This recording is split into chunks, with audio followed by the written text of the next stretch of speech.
Hey everybody, Gearhead. We've been working on the old Coupe again. So the first thing I did on this particular job was I put this what they call the cowl seal for the hood. That I got that from Bob Drake. That turned out real nice. And I also put it up here on the grill. They call it radiator seal, radiator grill. But I put that on too, and that turned out real good. And then I got this hood right here. I bought this hood from Craig Andrews out in Minnesota.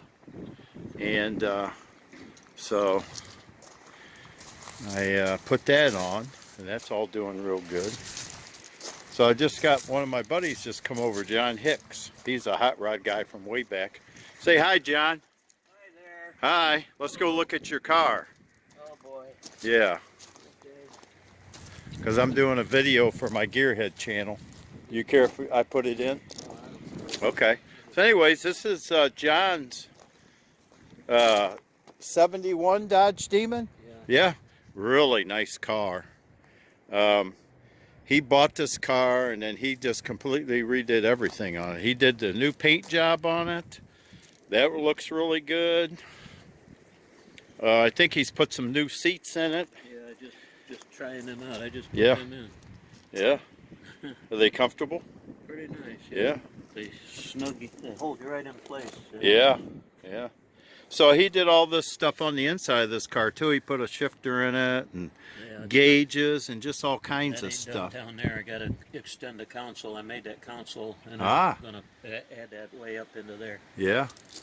So this is a really nice car that John has, and he's done a lot of work to it. I mean, a lot of work. So he lives here in the same town I do, and he's been a car nut for at least 50, 60 years. And he's had a lot of cars through the years. He's built a lot of cars. So he's done a good job too. Usually his cars are usually top notch. There's no swag about his cars.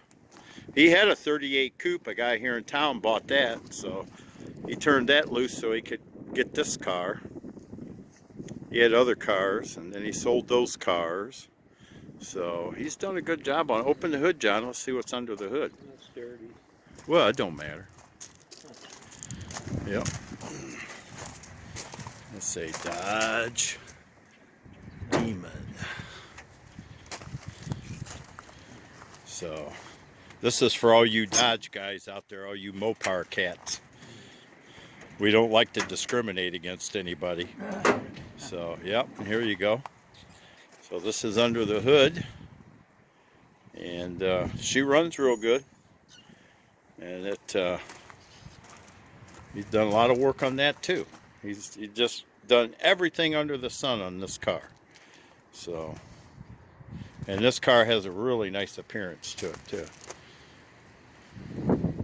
So, anyways, that'll be enough for right now. I got to do some more work on the Coupe, and then we'll get back. All right, thanks. Hey everybody, this is the final segment of this video. Got the hood done, got all the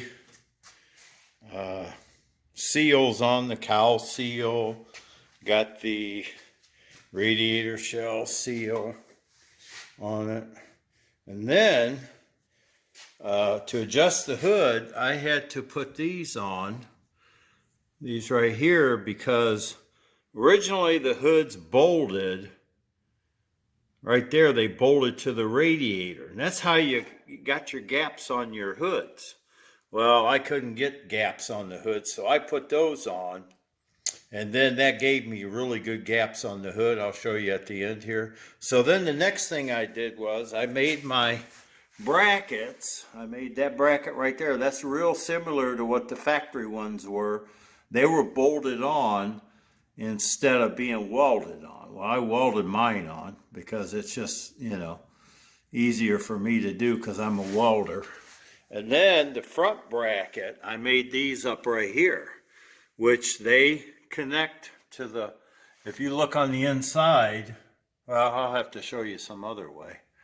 Maybe I can go right here like this. They have like hooks on them. You can see in there. See, they got like a hook on them. So that hook fits on this round piece right here. It fits perfectly. So this is bolted in. It's bolted right there. And this is the factory hole for the original hood latch.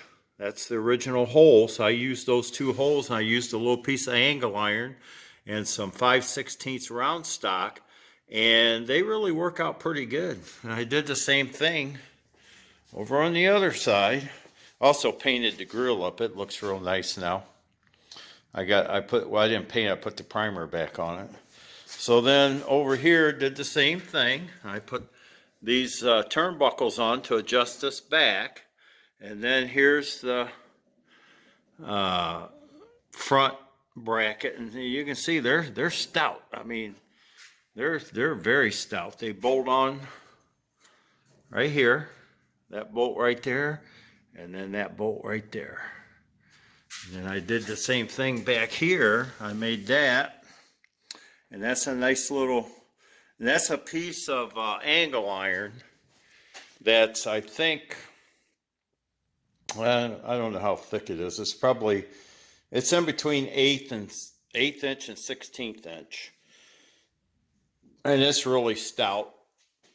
And so when you go to close these hoods,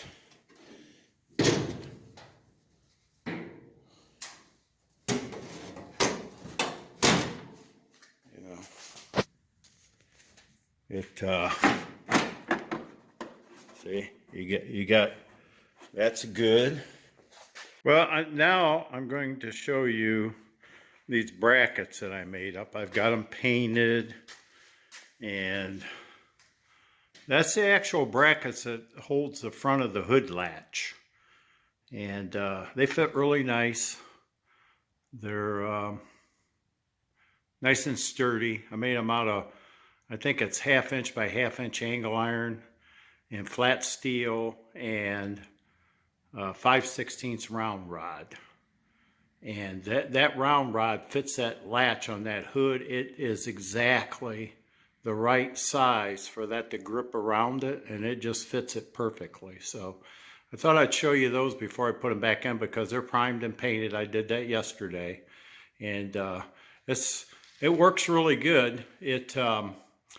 The bottom hole right here, that goes down on the wheel well, and then that one right there, that goes up on the grill.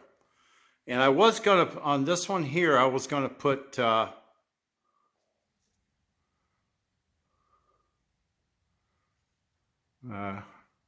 can't, okay, there it is. On that one there, I was gonna put 2 bolts in it. I don't think it's necessary. I can always do that anytime. It's just a matter of drilling a hole.